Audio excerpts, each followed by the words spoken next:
I really want to share something that is kind of actually really scary to share on the internet. It's also ironically something that I've worked my entire life to not share.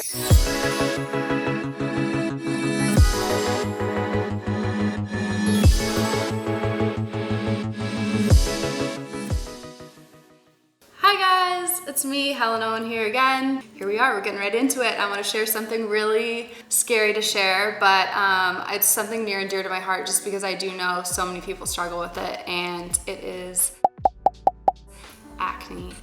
I've struggled with acne literally as long as I can remember. Early days, like middle school, I remember one of the kids I had a crush on came up to me and said, "You should wash your face." That's when I realized that I had acne, and then from there on out I was incredibly self-conscious about it, and here I am today. It's still part of my life. There's an acne treatment called accutane, and it's literally just the last resort. It's so harsh. You have to go through every single other possible medication for acne before they'll put you on Accutane. So my goal in high school was to get on Accutane, and I did twice. It was intense. You basically dry up all the oil in your whole body. Your hair gets so dry and your eyes turn red, and it's horrible. When you're on Accutane, you're just like a shriveled up potato chip. It is miserable, but I would do anything for the idea of clearing up my skin with this miracle pill. Oh God, you had to get your blood drawn every month. Every single month you'd have to get your blood drawn. They would have to check on your levels, and also make sure you have to take a pregnancy test every month, because if you get pregnant while you're on Accutane, then your baby will be deformed. And on the little packet of the Accutane, every day you'd have to take out a pill, peel it off. They had a little graphic drawing of a baby with a cone head on each thing to hammer it in your brain, don't get pregnant. So every month I would have to go through going to the doctor, taking a blood test, and this is where my fear of needles first began. I had never had my blood drawn before, and I passed out. I remember the feeling of oh God, the world just turned black. And then I came to, and all the pandemonium of me crying, and they weren't expecting that to happen. The lady who was drawing my blood switched up my blood with someone else's. And so when I finally calmed down, she had to let me know that we had to do it all over again because she messed up the blood, and that it was literally my worst nightmare. I think for the next couple months, I would pass out every time I had to get my blood drawn.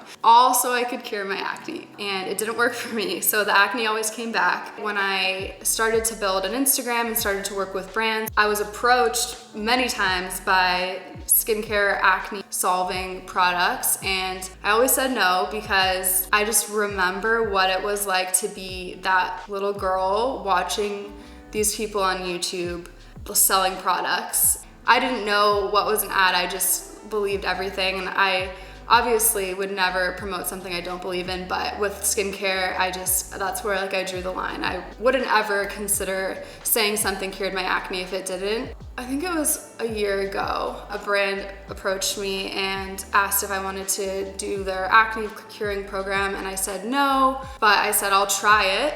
I was having a really bad flare-up. So over the course of my life, my skin would get worse and then it would get better, and if you go back and look at my Instagram, you cannot tell. And at this particular time, it was really, really bad. So I tried the system. It was a company called Curology. This isn't a Curology deal, but it's all just very specialized to you. You send in photos of your skin and all this stuff, yada yada.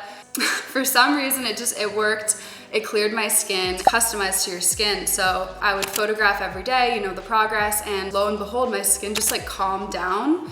The other scary part about this deal was that for the first time, after spending so long trying to look perfect, I was going to reveal my deepest insecurity, and I would have to show photos to potentially hundreds of thousands of people. So that was also a huge hurdle that I had to overcome. But the thing is that it did clear up my skin, it really did, but I do still struggle with breakouts. And a month or two ago, if I'm gonna be super duper honest with you guys with everything here, another brand reached out to me, and this was during quarantine, which, as you know, a lot of people lost their jobs or their jobs were affected.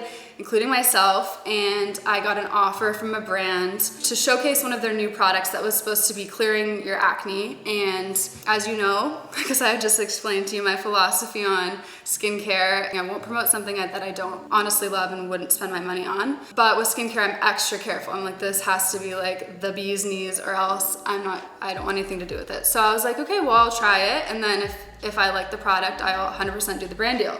I did not like the product. My skin did not like the product. I'm not gonna say what it is or the brand, just because I absolutely love this brand, and it's no fault to them or to the product, but the product just did not agree with my skin, and it resulted in, we're talking like pizza face. And then as things started to open up again, I started to go and get facials, and I've been seeing Sonia Dakar. She has a skincare clinic in Beverly Hills, and I've been seeing her. So it's gotten so much better thanks to her. I'm using her products now. Again, this is not a brand deal. I'm just telling you what works for me. I've been using Sonia Dakar's products, and she's been doing facials. We do extractions. I did 2 very intense peels, and now I'm doing microneedling. This is my skin after seeing Sonia and getting extractions, and I am on day 2 of a peel that she did for me, chemical peel. It looks worse than it is. It's a lot of scarring. My skin feels very tight and very dry, and obviously doesn't look great. A little bit of progress at least. Day 2 of peel number 2. Wow, I look like I got in a fist fight, so. Day 3 of peel 2.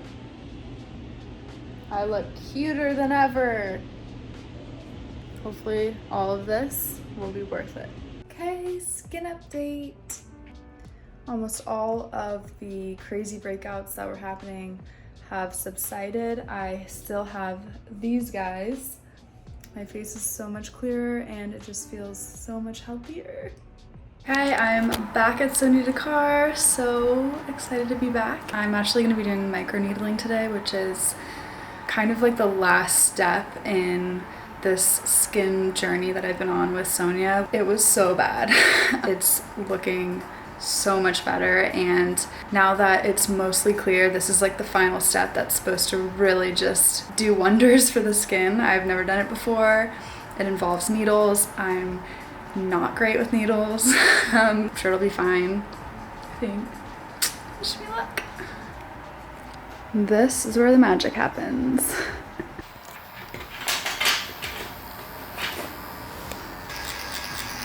You're not gonna bleed, that's from extraction here.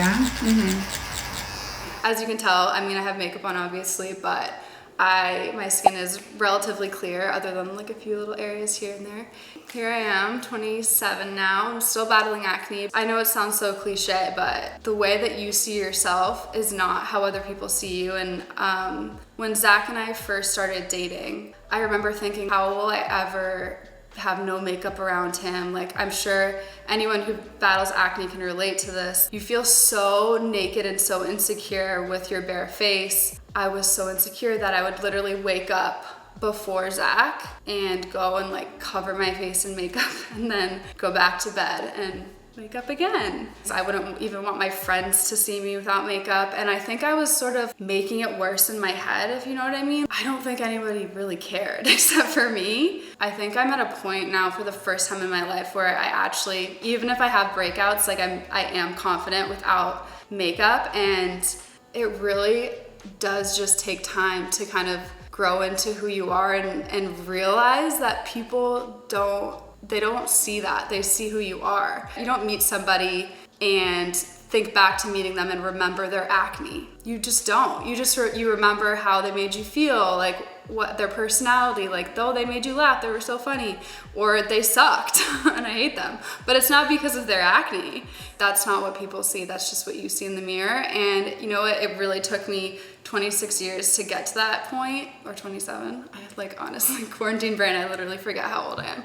Yeah, I wanted to share this part of me because it is the most vulnerable part, and it's scary to do, but I think it's important because I'm really not perfect at all, and I really don't want to keep putting myself up on like to this high standard of perfection. I just want to, like, you know, just be real. So thank you guys again so much for watching. There's a lot more to come on this channel, so let me know what you want to see, and like and subscribe and all that stuff. And yeah, be nice and drink lots of water.